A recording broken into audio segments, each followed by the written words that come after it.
What's up guys? In this tutorial, I will show you how to install and use the Tuya Smart app on your Windows PC or Mac. To use Tuya Smart and other mobile apps, you must use an Android emulator such as BlueStacks. BlueStacks is a popular choice as it allows you to completely customize your Android experience. Click on the first link in the description to access this page.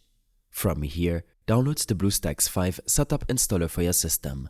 This should take a second to complete, and you can follow the install wizard to install the application to your system.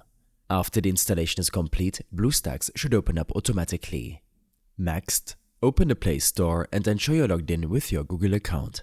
Search for Tuya Smart and download the app to your BlueStacks emulator. Depending on your network connection, this might take a few minutes to complete. A shortcut of the downloaded app will be created on your desktop, but you can disable this in your BlueStacks settings. Access your BlueStacks settings by clicking on the gear icon on the right-hand side.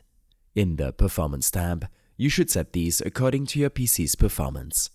Allocate a high number of CPU cores if you don't have many other applications running in the background. The same goes for your memory allocation. For users with 4 GB or less RAM, set this option to Basic. Under Performance mode, make sure to set this option to Balanced.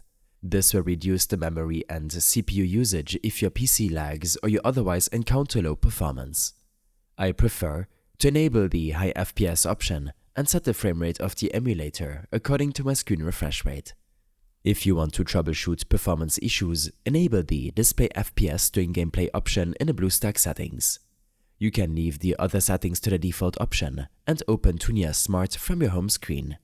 After launching the app, you can adjust the size of the window by dragging its corners, and sign in with your account to start remotely managing your smart home devices using your PC. I hope this helped you out. Leave a comment if you have any questions, and see you in the next one.